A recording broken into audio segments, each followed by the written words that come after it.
भक्ति स्पिरिचुअल में आप सबका स्वागत है। आज हम बात करते हैं षट दर्शन पे। षट दर्शन, छह दर्शन, छह हिंदू दर्शन, हिंदू धर्म या फिर सनातन धर्म, इसी के छह दर्शन है। षट, उसी को षट दर्शन कहा जाता है।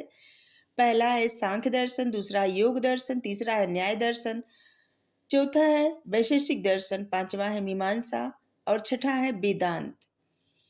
अब इस दर्शन से आप क्या समझते हैं? इस दर्शन को इस तरह से, मतलब ये जो दर्शन दिया गया है ना, ये क्यों दिया गया है? क्योंकि जैसे हम सब के मन में अभी जानना है ना, अभिलाषा है सभी के मन में कि ब्रह्मांड कैसे हुआ, कितनी गैलेक्सी है, कितने सूरज हैं, कितने सितारे हैं, कितने सूरज हैं, कितने ग्रह हैं, कितने उपग्रह हैं, क्या और भी धरती है, और भी जीव हैं, कितनी और ऐसी धरती है, क्या वहाँ पे जीव रहते हैं, कैसे रहते हैं, क्या होता है, इस ब्रह्मांड की उत्पत्ति कैसे हुई। और इसी पे पुरुष सूक्त लिखा गया था। जब पुरुष सूक्त आप समझेंगे तो उसको समझेंगे कि एक पुरुष को किस तरह से बताया गया है ब्रह्मांड की उत्पत्ति के बारे में। इसे हम हिंदी में आपको बता देंगे बाद में, इसको संस्कृत में दिया गया है। तो अभी बात करते हैं दर्शन के बारे में। तो सबसे पहला है सांख्य दर्शन। कपिल मुनि अपने तरह से बताए हैं, इसके प्रवर्तक कपिल मुनि हैं, और कपिल मुनि अपने तरह से बताए हैं कि इस ब्रह्मांड की उत्पत्ति कैसे हुई, और इसे संख्याओं के द्वारा बताए हैं, जिसमें 25 तत्वों का विवरण मिलता है, और इसीलिए इसको सांख्य दर्शन या फिर फिलॉसफी ऑफ नंबर कहा जाता है। और इसमें का बताया गया है कि पुरुष और प्रकृति सांख्य दर्शन का मूलभूत आधारशिला है। ठीक है। सांख्य दर्शन में सबसे पुराना षट दर्शन जो है वो ये सांख्य दर्शन ही है। इस दर्शन में, मतलब षट दर्शन में सबसे पुराना जो दर्शन है ये सांख्य दर्शन ही है। और इस दर्शन पे जैन धर्म का बहुत ज़्यादा प्रभाव भी पड़ा है। ऐसे लगता है कि बहुत सारी चीज़ें जैन धर्म से ली गई हैं। इस दर्शन की मान्यता ये है कि जगत की उत्पत्ति ईश्वर से नहीं बल्कि पुरुष और प्रकृति के संयोग से हुई है। और इस दर्शन को सत्य कार्यवाद का सिद्धांत भी कहा जाता है। यह सृष्टि के 3 गुण, सतगुण, रजगुण, तमोगुण से बना हुआ त्रिगुण सिद्धांत है। लोग ईश्वर का खंडन नहीं करते इसमें, लेकिन इनका जो दर्शन है ना, इसमें ईश्वर की, मतलब अपने आराधना पद्धति में ईश्वर की इतनी आवश्यकता है लोग नहीं समझते। ठीक है। ये जो सांख्य दर्शन है इसमें ईश्वर को ये लोग इतने ज़्यादा, मतलब इनके लिए आवश्यक नहीं है, इनके जो पूजा आराधना होती इसमें। ठीक है। इस दर्शन के बारे में कहा जाता है कि ये अवैदिक श्रवण विचारधारा है, मतलब वैदिक से दूर, वेदों से दूर, अवैदिक दूर मतलब हटके, वेदों से हटके, क्या बोल रहे हैं। और इसी में कपिल मुनि जी ने पंचसिख उपदेश दिया है। यह ज्ञान मीमांसा और ज्ञान शास्त्र भी है, मतलब इसको ज्ञान मीमांसा या फिर ज्ञान शास्त्र भी कहा जा सकता है। इसमें पुरुष और प्रकृति सांख्य दर्शन की मूलभूत 2 आधारशिला है, और इसी की अवधारणा इसमें दी गई है कि किस तरह से ब्रह्मांड की उत्पत्ति हुई। और दूसरा है योग दर्शन। योग दर्शन के प्रवर्तक हैं पातंजलि।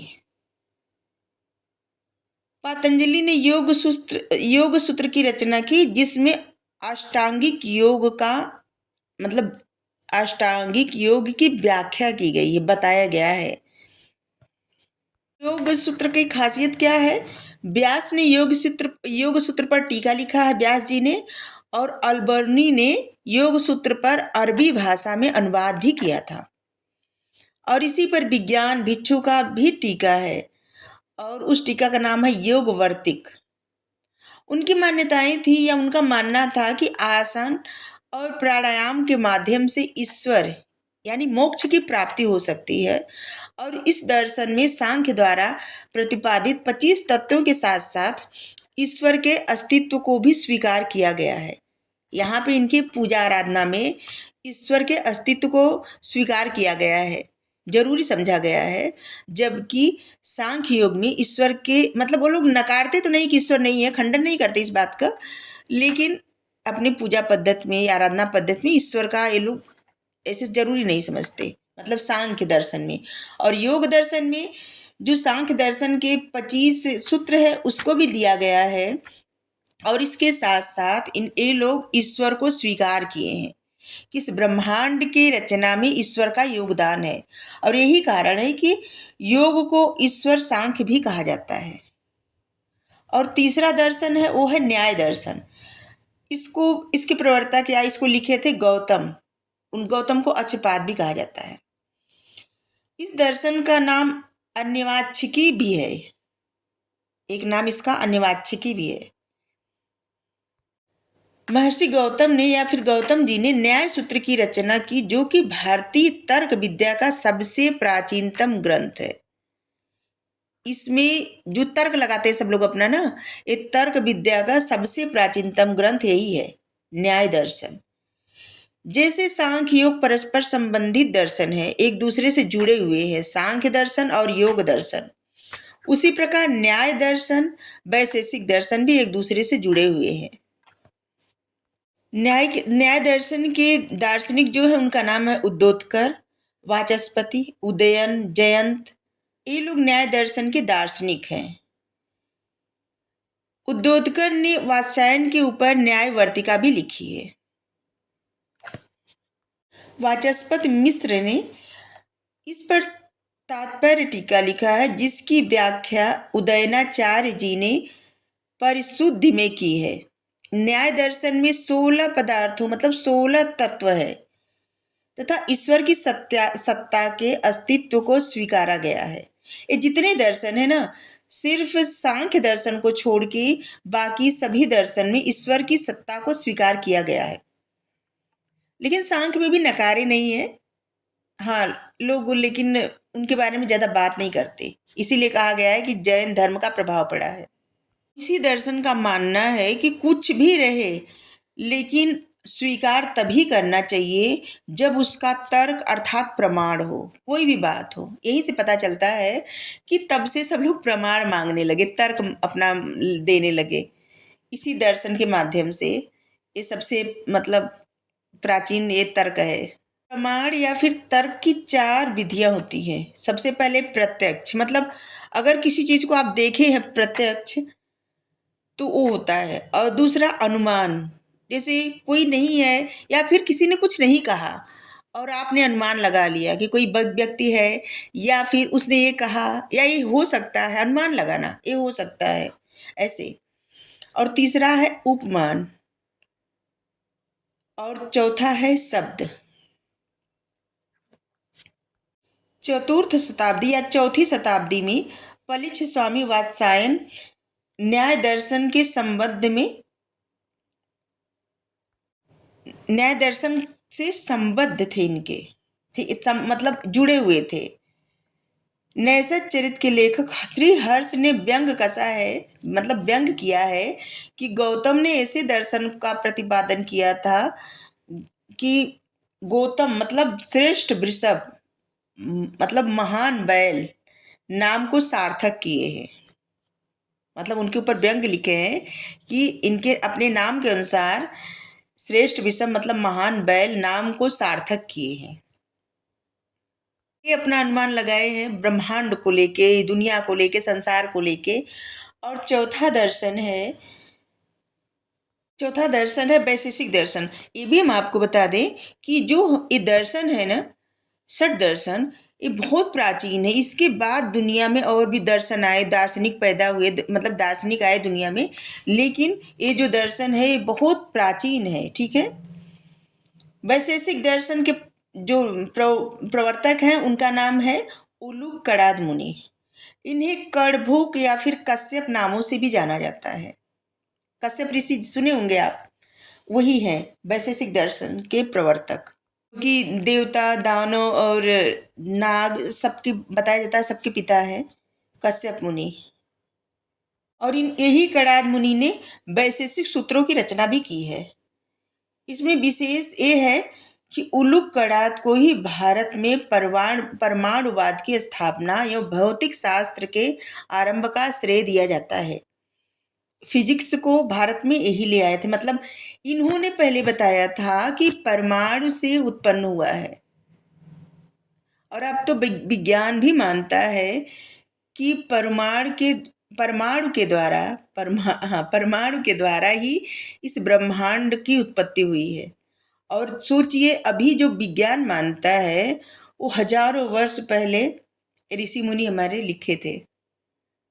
ये अपना आप सब जानेंगे जब ना अपने जो अपना धर्म है, अपने इतिहास को, अपने धर्म को, या फिर वेद को, वैदिक चीज़ों को, इसके बारे में तो आपको पता चलेगा कि जो आज सब लोग बातें करते हैं उसके ऊपर तमाम प्रयोग किए जा रहे हैं।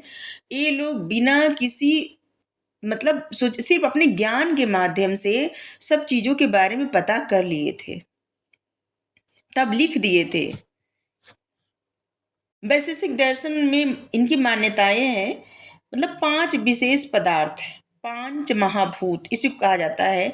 जिसे शरीर सब लोग बोलते हैं ना कि एक इंसान के शरीर में 5 महाभूतों से बनी होती है, पृथ्वी, आकाश, जल, पवन और अग्नि, इससे मिलके बना हुआ होता है। और इसी तरह से ये अपने जैसे जो इनकी मान्यताएं हैं कि ये जो ब्रह्मांड है ये 5 चीज़ों से बना हुआ है, पृथ्वी, आकाश, जल, पवन और अग्नि। वैसे जो वैशेषिक दर्शन है ना, इस ये बहुत जैसे ऐसे लगता है कि न्याय दर्शन से बहुत मेल खाता हुआ लगता है जो वैशेषिक दर्शन है। प्रशस्त पाद पदार्थ धर्म संग्रह वैशेषिक सूत्रों पर टीका है, इसी पर टीका लिखा गया है। उदयन तथा श्रीधर इसके अन्य टीकाकार हैं, ये लोग टीका लिखे हैं। विशेष नामक पदार्थ पर विस्तृत बल देने के कारण इसे वैशेषिक दर्शन भी कहा गया है। ठीक है, विशेष नामक पदार्थ पे अधिक बल देने पर इसी से इसका नाम वैशेषिक दर्शन पड़ा। इसमें जिन पदार्थों के बारे में ज्यादातर लिखा गया है वो 6 पदार्थ हैं: द्रव्य, गुण, कर्म, विशेष, सामान्य या समवाय, जो बाद में बढ़ के हो गई। और ये 7वां है अभाव। यह दर्शन 24 गुणों और 9 प्रकार के द्रव्य की मान्यता को प्रदान करता है। और इसके बाद 5वां है मीमांसा या फिर पूर्व मीमांसा दर्शन, और इसके जो प्रवर्तक है वो हैं जैमिनीय। सबके मन में एक धारणा रहती है कि हमारे पहले प्राचीन काल में ऋषि मुनि सिर्फ जंगल में रहते थे, तपस्या करते थे, मुक्ति पाते थे। लेकिन अगर इन सब के बारे में पढ़ें, जाने, समझे, तब उनको पता चलेगा कि उनके पास कितना अनंत ज्ञान था और तपस्या के बल पे उन्होंने क्या क्या अचीव किया था, क्या क्या सबको दिए ज्ञान, जो आज भी लोग मानते हैं, उसको क्यों कोई भी झुठला नहीं सकता। मीमांसा पे सबर स्वामी जी ने टीका लिखा है। कुमारिल भट्ट और प्रभाकर भट्ट इसी दर्शन से जुड़े हुए हैं या थे हैं। इनकी मान्यताएं मतलब जुड़े हुए थे, थे कहाँ, इनकी इसमें जो मान्यताएं हैं, वैदिक कर्म कांड इस दर्शन में प्रमुख स्थान है। मतलब वेदों में जो कर्म कांड है ना, इस दर्शन में उसको मतलब प्रमुख स्थान दिया गया है। वेद द्वारा विहित कर्म को धर्म, इसीलिए इस दर्शन में यज्ञवाद का समर्थन किया गया है। मतलब यज्ञ करना, यज्ञ से बहुत सारी प्राप्त हो जाता है, बहुत सब कुछ प्राप्त हो जाता है। वे वेदों को नित्य और अपौरुषेय मानते हैं। मतलब उनका मानना था कि वेद जो है कोई पुरुष नहीं लिखा है, ये भगवान लिखे हैं, मतलब ब्रह्मा परमात्मा लिखे हैं वेद, कोई पुरुष नहीं लिखा है।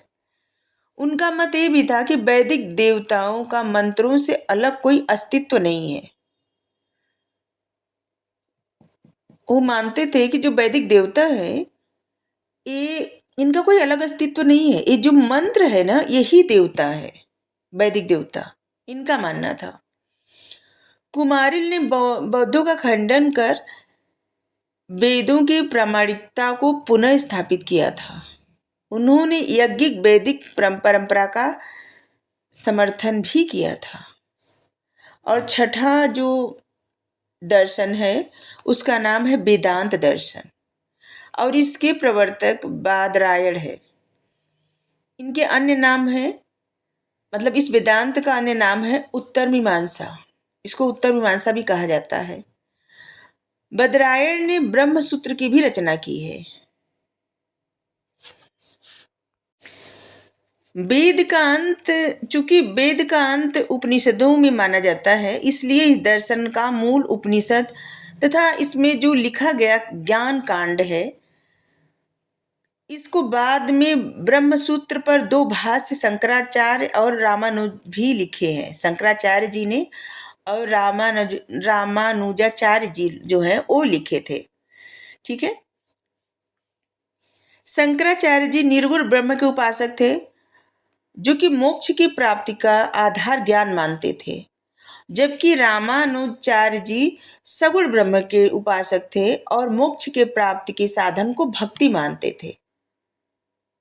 शंकराचार्य जी ज्ञान के प्रवर्तक और रामानुजाचार्य जी भक्ति के प्रवर्तक थे। वेदांत दर्शन की मान्यता थी कि ब्रह्मा की वास्तविक या सत्य, इसके अतिरिक्त सब कुछ माया है।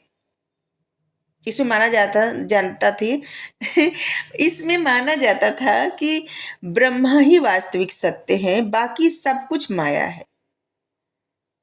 औपचारिक रूप से अद्वैत वेदांत को व्याख्या सबसे पहले 7वीं शताब्दी में गौड़वाद की मांडुक्य कारिका मिलती है। ये पुस्तक मांडुक्य उपनिषद पर लिखी गई एक पद्मात्मक टीका है। और आगे हम बताएंगे कि किस तरह से शंकराचार्य जी ने अद्वैतवाद और रामानुजाचार्य जी ने द्वैतवाद मतलब यहाँ पे है ना, ये भक्ति मानते हैं और परमात्मा मानते हैं परमात्मा और परमात्मा की भक्ति। लेकिन शंकराचार्य जी सिर्फ ज्ञान मानते हैं कि अपने अंतर ज्ञान जो रहता है वही सब कुछ रहता है, उससे परे कुछ भी नहीं। तो आगे इनके बारे में बताएंगे। अभी इतना ही हमें लगता है कि जो हिंदू धर्म, सनातन धर्म, षट दर्शन जो होता है उसके बारे में आपको समझ आ गया होगा, या आप पहले समझते थे तो शायद कुछ नई जानकारी मिली हो। अगर आपको अच्छा लगा हो ज़रूर बताइए। हमारा ये प्रयास है कि वैदिक काल में जो लोग इतने अखंड प्रयास से हम सब तक ज्ञान पहुंचाए हैं, और वो लोगों तक नहीं पहुंच रहा है क्योंकि अब कोई पढ़ना नहीं चाहता। और अगर आप कहीं जानते हैं तो वहाँ पे जैसे मान लीजिए कहीं पे है तो खास करके संस्कृत में, या वो लिखा क्या गया है, उसका अर्थ क्या है, शायद इतने डेप्थ में कोई समझ नहीं पाता, और ये किस लिए लिखा गया है, क्या है। तो हमारा सिर्फ छोटा सा प्रयास है कि आप सब तक ये पहुँचाएं, और आप अपने बच्चों तक पहुँचाएं, आपके बच्चे अपने बच्चों तक पहुँचाएं। इससे जो है, जो अथक प्रयास है सबका, वो सब तक पहुँचे और सबको पता, गर्व हो अपने इतिहास पर, अपने धर्म पर, अपने आस्था पर, और अपने उन ऋषि मुनि पर भी गर्व हो जो जिनको इतना ज्ञान था। ठीक है, तो आज के लिए इतना ही। Thank you.